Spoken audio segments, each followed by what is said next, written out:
Activision Hits Remixed came out for the PSP on November 14th, 2006, about a year and a half after the system's North American launch. Critics at the time gave it pretty positive reviews, but what about now? The 2600 is one of those systems that can be easily emulated on just about anything these days, so does a collection like this have any modern day value? In case you aren't aware, I did a collaboration with FrameRater where we took a brief look at every game Activision released on the 2600. In order to avoid repeating myself, I highly recommend watching that video first. Most of the games in this collection are covered in that video, which brings me to one of my first points. This compilation isn't every Activision 2600 game. You're not missing much. Despite the PSP version lacking Commando and this incredibly ambitious Rampage port, I think it makes up for it in other ways. In total, there's 6 games missing, most of which are licensed titles.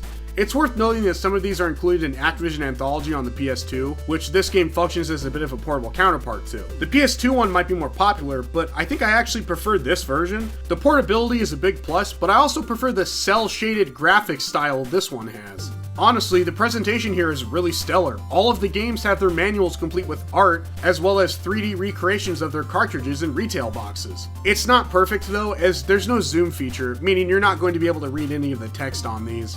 Outside of that, the game has a licensed soundtrack that plays throughout the collection. It does a really good job of giving off the vibe of playing these games back in the 80s when they would have originally been released. And it works really well, as very few 2600 games actually have music in them. I like to call this the Tony Hawk effect, although I'm sure it has a real name. This is when the game has a licensed soundtrack that actually complements the game so well, you'll associate very specific memories of playing along with the songs. There was a part where I had finally figured out how to play Star Master correctly after trying for about an hour, and I was shooting down asteroids and taking out enemy fighters to Tainted Love. Completely awesome, and that's a memory that's going to stay with me forever. Something we brought up in the other video is the 2600's difficulty switches. You should really watch that video first, but to summarize, some games actually require you to use these switches during gameplay when typically that's not what they're designed for. These switches are also unlabeled, and you'll need to memorize what they do for each game. This compilation offers 2 display modes by pressing select, one that is full screen that honestly looks terrible and I never used, but the second option is original resolution. It ends up giving you a display that tells you what every single button does. Square, triangle, L, and R are typically all mapped to the 4 difficulty switches, making games that use them like this flow much better. It's a quality of life change you can only get here, and I think adds a lot of value to experiencing the games through this compilation. That being said, some of the games have unique changes for this version. I've noticed that all across the board, flashes have been toned down. This is something a lot of companies have been doing with re-releases in more recent years. I noticed it when I was teaching Frame how to play Star Master. His version on a real 2600 was much more intense than the one I played on PSP. There's also a change into Decathlon where they let L and R function as another way to press left and right. This actually makes the game much easier to play. Conversely, Kaboom is a game I legitimately believe should not be on here. I understand why it's here, the compilation wouldn't be the same without it, but the control method they have for it just does not work. If you noticed when we did this in Frame's video, I left it as undecided, and that's because this is a paddle game. This is absolutely not designed to be used with a D-pad or control stick, which is what the PSP makes you use. The D-pad allows you to move the paddle very slowly, while the control stick has this rubber band effect mapped to it. It's weird, and I know damn well it's not how the game is played on real hardware. It always baffles me when companies stick games on these compilations that don't work with the control scheme that's available. Capcom also did this in the Classics Collection Remixed with Block Block. Both of these games are designed to be used with rotary dial controllers, which is what the paddle controller is. Honestly, I think the more offensive part of Kaboom being on this collection is the fact that they tied unlockables to it. This bothers me on a personal level because not every game has these. Typically, it's an advertisement for the game from back in the day or one of the many badges that Atari used to hand out. A lot of these are somewhat difficult, but not impossible to get. But yeah, there's no way in hell I'm getting either of these Kaboom ones. No joke, I actually tried to get the one for 150, which seemed relatively easy, and no matter how hard I tried, I could only get 138. That one at least does feel doable, but I don't know about this 1000 points one. I don't think that's ever going to happen. That's really the only major negative I have to say about this collection. There is an incredibly minor issue with screen tearing on the menus, but that's it. It's only on the menus. In fact, I believe all the games run at full speed with 0 issues. I did notice some reviews claimed that the collection doesn't save progress in any way, but that's not true. It just doesn't auto-save. Not a big deal, but I wanted to make sure I mentioned it since a lot of places got this wrong. The collection also has a multiplayer feature via game sharing. I only tested it with Freeway, but there doesn't seem to be any major input delay. It mirrors the screen onto the second PSP, which means you don't have to look over your friend's shoulder in order to play. It's really nice since it doesn't require any other person to own a copy of the game. I wasn't aware that PSP had something similar to the GBA single game pack multiplayer, so this was cool to experience for the first time. Also, sorry for the external footage here. I'm trying to avoid doing games with multiplayer features until I have a second capture card.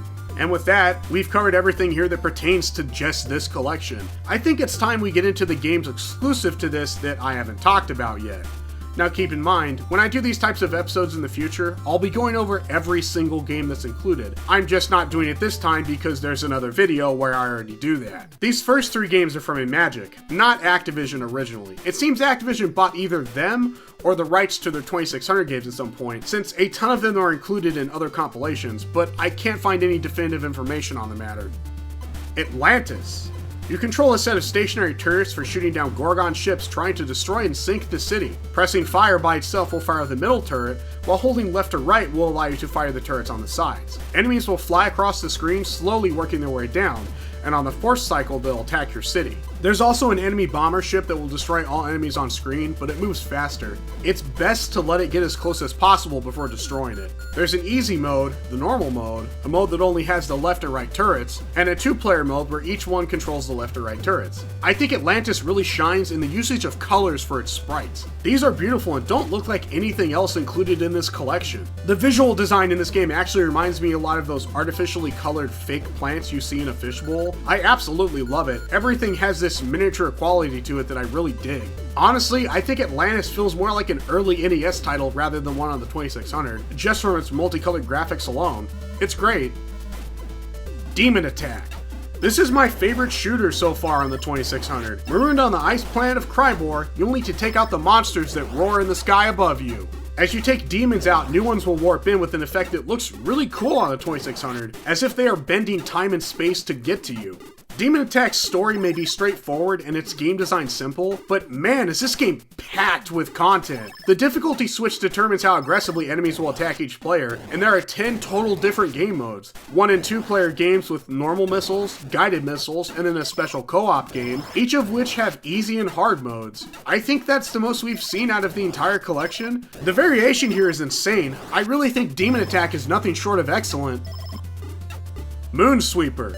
It's your job to land the USS Moonsweeper on as many moons as possible and save the miners stranded there. You'll start out in space and you'll need to make contact with moons in order to land on them, all while dodging space bullets, aurora flares, and photon torches. You can use down and fire to activate your force field to become invincible, but you'll lose points by doing so. This first screen is how you start the game, and it's honestly really discouraging because it's so difficult. It always feels like there's something flying at you that you can't quite dodge. Once you've successfully landed on a moon, you'll need to rescue the stranded miners. Surface destroyers will fire projectiles at you as well as abduct miners. They are released by launcher ships, which, similar to FrameRater, you can destroy with one of your missiles. You can shoot missiles by holding down and pressing fire. The first thing you'll want to do, however, is slow down. I'm not sure why, but when you first land, the game starts you out at this ludicrous speed that I thought was too fast to play successfully. The green blip at the top of the screen will show you where the next miner is going to appear. Once you have all 6 miners, you'll need to fly through accelerator rings until you can blast off back to space where you begin the cycle again.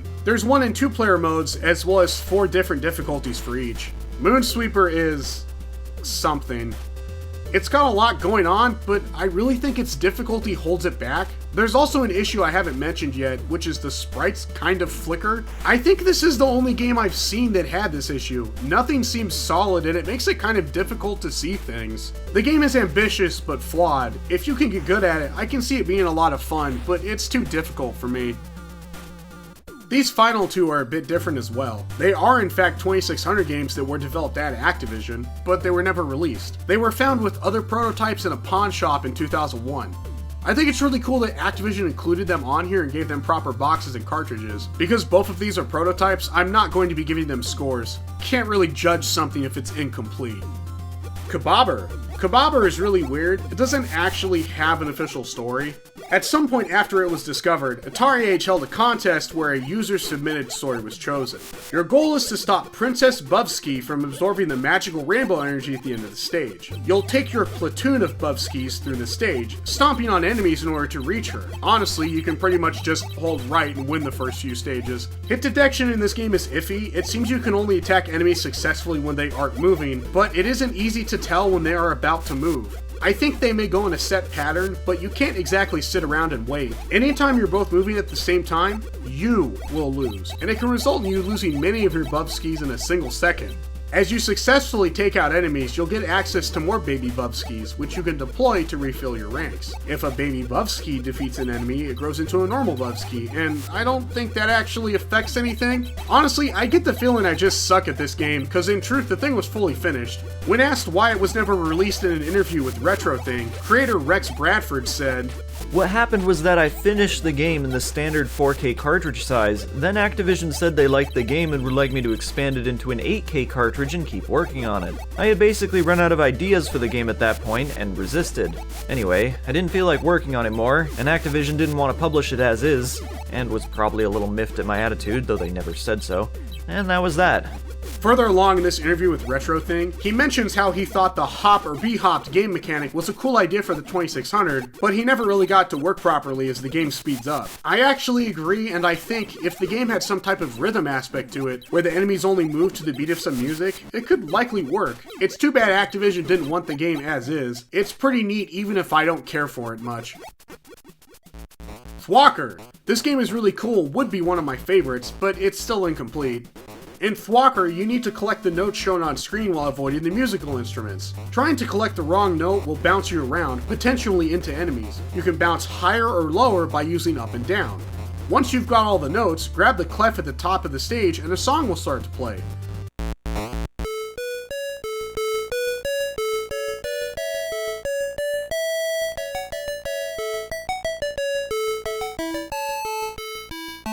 That's actually pretty cool for the 2600. Once the song starts, you're completely invincible and will mow down everything in your path, including the exit signs. This appears to be the part of the game that is unfinished. The game has 16 levels you can switch between, so it's not as if you can't play the game, it just doesn't fully function as intended. It's really cool, honestly, even if some of the enemy placement is a little bullshit. I know it's alphabetical, but having it as the final game in the list is a little beautiful to me. With its ambition, it functions as a bit of a swan song for the compilation to end on.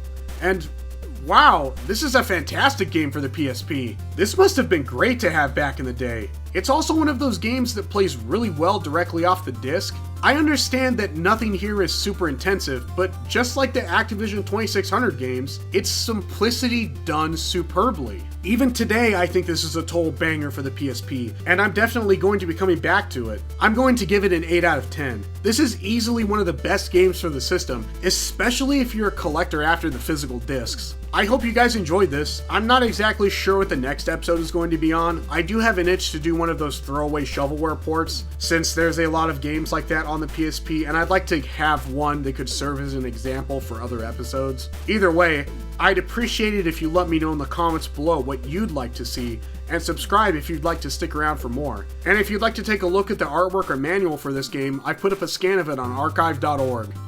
See you next time!